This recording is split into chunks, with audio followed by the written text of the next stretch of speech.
ایک حکیم ہوا کرتا تھا آپ کے سنبل میں، بہت پرانا حکیم تھا، اب تو انتقال کر گیا وہ رئیس، سینکڑوں سال میں انتقال کیا۔ لوگ بتاتے ہیں، میں نے تو زیادہ نہیں دیکھا، میرے ہوش سنبھالنے سے پہلے ہی انتقال ہو گیا ہوگا، زیادہ نہیں جانا ہوا، بتاتے ہیں بڑا نباز آدمی تھا وہ، اس کا الٹرا ساؤنڈ اور ایکس را سی ٹی اسکین اس کے ہاتھوں میں تھا، وہ ہاتھ پکڑ کے بتا دیا کرتا تھا بھائی یہ ہے یہ ہے یہ ہے یہ ہے یہ ہے، جی یہی سنا۔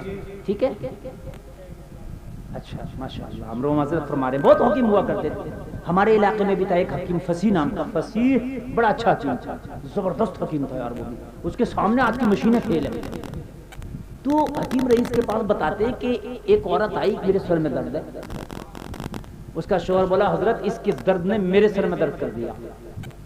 حکیم نے کہا کیا ہوا؟ کہ حضرت 9 سال ہو گیا اسے دکھاتے دکھاتے، کسی ڈاکٹر کی دوا راس نہیں آ رہی ہے، کوئی بھی دوا اس کو فائدہ نہیں کر رہی ہے، سر کا درد نہیں جاتا اس کے، آپ کا کسی نے بتایا، بس آپ کے پاس میں لایا۔ حکیم نے پکڑا نبض، اور نبض پکڑ کے حکیم نے کہا اسے کوئی مرض نہیں ہے، ایک طرف دلا گھر لے جا۔ ارے کہا صاحب کیسی بات کر رہے ہیں، 9 سال کا پریشان۔ اب عورت نے بھی آنکھیں چھڑائی، اس کے واقعی میں سر میں درد تھا، عورت کے واقعی اس کے درد ہوتا تھا، لیکن حکیم نے منع کر دیا نہیں ہے یہ لے جا۔ عورت نے بھی اپنی آنکھیں چڑھائیں، یار کیسا حکیم ہے، اور شوہر بھی بولا نہیں حکیم جی درد ہوتا ہے، ارے بولے لے جا، کوئی درد اور نہیں ہوتا اس کے، جھوٹ بول رہی ہے، ڈھونگ کرتی ہے۔ جب لفظ ڈھونگ کہا، وہ سچی عورت تھی، ڈھونگ والی تھی نہیں، اس کے حقیقت میں درد ہوتا تھا، تو یار اسے اور غصہ آیا۔ جب اور غصہ آیا وہ اس کے پر چڑھی، تو کہنے لگے اس کو لے جا، یہ عورت اچھی نہیں ہے، تیری عورت، اور غصہ دلایا۔ اب جب اور غصہ دلایا، وہ عورت گڑبڑ تھی نہیں، وہ اچھی تھی، وہ حکیم کے اوپر سیدھی ہو گئی۔ شرم آنا چاہیے تمہیں، یہ آنا چاہیے، لحاظ ہونا چاہیے۔ حکیم نے اٹھایا، ایک چٹاکا لگایا، جب ایک چٹاکا لگایا، جیسی چٹاکا لگا کہ اسے بینچ پہ بٹھال دے، دوسرے مریضوں کو دیکھنا شروع کر دیا، دیکھتے دیکھتے آدھے گھنٹے کے بعد بولے ادھر آ، درد کیسا؟ بولی بالکل غائب۔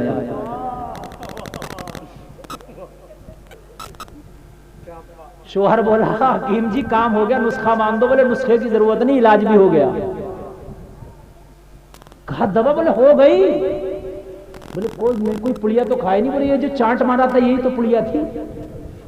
کیا مطلب؟ حکیم نے بتایا اس کی بہت ایک باریک نس کا خون جم گیا تھا، خون رکنے کی وجہ سے اس کے سر کا درد شروع ہو گیا تھا، وہ خون جو رکا تھا اس کو چلانا تھا، اس لیے میں نے اس کو جھوٹ بول کے بلڈ پریشر ہائی کیا، اور جتنا ہائی بلڈ پریشر غصے میں ہوتا ہے اتنا کبھی نہیں ہوتا۔ ہاں چہرہ لال ہو جاتا ہے، یہ بلڈ پریشر ہائی کی نشانی ہے، غصے میں بہت ہائی ہو جاتا۔ جب اس کا بلڈ پریشر ہائی ہوا، میں نے سوچا مکمل اب لوہا گرم ہے، جب میں نے چٹاکا لگایا، ادھر سے بلڈ پریشر ہائی تھا، ادھر سے چٹاکے کا جھٹکا لگا، خون چلنے لگا۔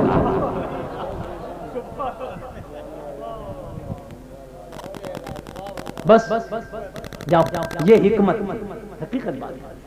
ہاں ورنہ تو آج کے ڈاکٹر اللہ سلامت رکھے، آپ جانتے ہی ہو، اب تو آئے دنوں یہ خبریں آ رہی ہیں کہ ڈاکٹر نے صاحب آپریشن کرا، ہاتھ کٹی رہ گئی۔ ہاں صحیح بتا رہا ہوں میں، ایک نے تو بھائی آپریشن کرا، کینچی اندر سل دیا۔ میرے گاؤں کی عورت تھی، کوئی یہ نہ سمجھے کہ مولانا پیل لائے، میرے گاؤں کی عورت تھی، انتقال کر گیا، سمجھ رہے ہیں؟ اور یہ آنتے پانتے کٹنے کا تو مسئلہ آتے ہی رہتا ہے۔ بہرحال اللہ سلامت رکھے، نیم حکیم خطرے جان، نیم اللہ خطرے ایمان۔ یہ یوٹیوب والے مولویوں سے بھی مسئلے مت پوچھا کرو، آپ نے یوٹیوب پہ سنا اور مان لیا۔ ہاں سمجھ رہے ہیں آپ، نہیں سمجھ رہے ہیں آپ؟ ہاں ہائے ہائے، توجہ فرمائیں۔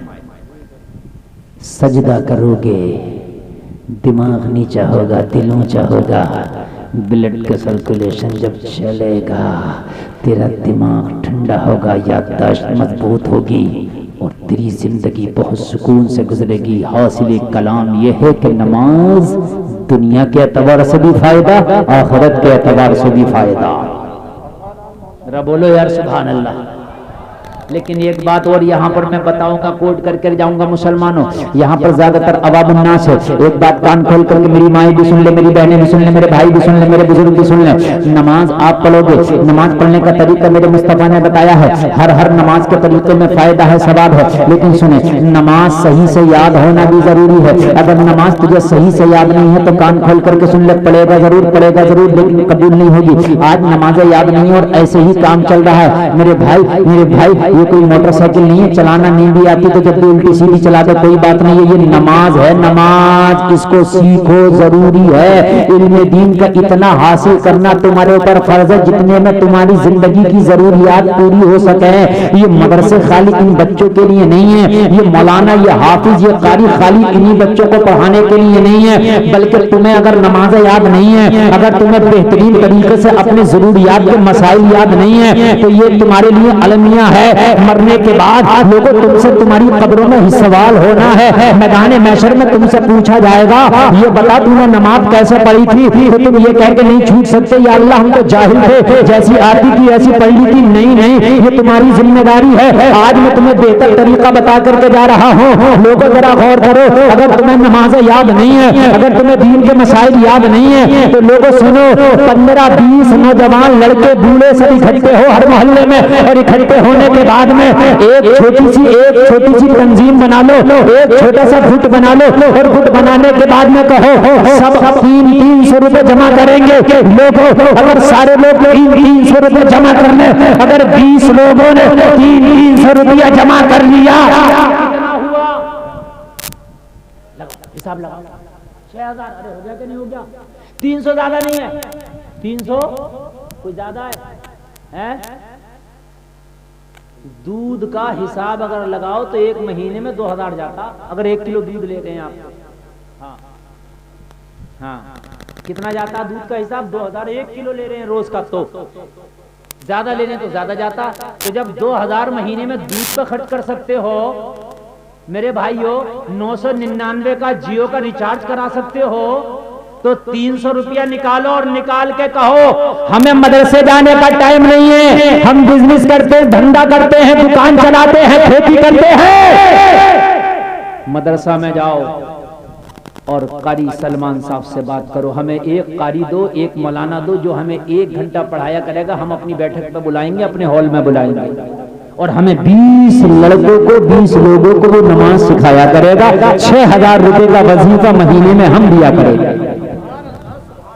2-4 مہینے نہ لگیں گے، ادھر ان کی بھی ویکینسیاں کھل جائیں گی، خالی مسجدوں میں نمازیں پڑھانے کے لیے پھر نہ رہا جائے گا، پھر تو کہیں بھی 2-4 جگہ اگر اس طریقے کا ہو گیا تو لوگوں پورے گاؤں کے لوگوں کو نمازیں آ جائیں گی اور مولانا کا بہترین خرچے کا انتظام بھی ہو جائے گا۔ بولو اچھا ہو جائے گا کہ نہیں ہو جائے گا؟ میرے بھائی ایسا بھی کرو، پڑھاؤ، جگہ جگہ رکھو، ٹیوشن لے 70 سال کے ہو گئے نمازیں یاد نہیں ہیں، آپ یہ سوچتے ہیں کہ انہی بچوں کا کام ہے نمازیں پڑھنا، آپ یہ سوچتے ہیں کہ نمازیں انہی کو یاد ہونا چاہیے، ہم نے تو جیسے پڑھ لیا چل جائے گا، نا، خدا کی قسم تم سے تمہاری نمازوں کے بارے میں پوچھا جائے گا، لوگوں سے الفاظ کیسا تھا پوچھا جائے گا، لوگوں تمہاری قرات کیسی تھی پوچھا جائے گا، تمہاری نمازیں کیسی تھی پوچھا جائے گا۔ بہت سے آج ہمارے عوام کا حال یہ ہے، اللہ کی قسم بڑا افسوس ہوتا ہے، نماز تو آگے کی چیز ہے، میں نے وضو کو دیکھا، وضو کرتے کسی کی کونی خشک رہ گئی، کسی کی پیٹ کی ایڑی خشک رہ گئی، کسی کا چہرہ خشک رہ گیا، اور کہتے ہمارا وضو ہو گیا۔ لوگوں اگر وضو نہیں ہے تو تیری نماز نہیں ہے۔ لوگوں سن لو، شرائط نماز میں سے وضو ہے، اگر شرط نہیں تو کان کھول کر کے سن لے، نماز تیری نہیں، نماز میں وضو کرنا یہ شرط ہے، لازمی ہے، ضروری ہے، یہ پاکی میں سے ہے، طہارت میں سے ہے، اور جب طہارت تیری صحیح نہیں ہوگی تو تیری نماز صحیح نہیں ہوگی، اور جب طہارت کا مسئلہ معلوم نہیں ہوگا تو پھر تیری نہ نماز ہے نہ تیری تلاوت، کچھ نہیں ہے۔ کا مسئلہ معلوم ہونا چاہیے۔ یہاں پر بڑی اہم بات بتا کے آگے بڑھوں گا، بہت اہم بات، میری ماں بہنیں اس بات کو خاص طور پہ سنیں۔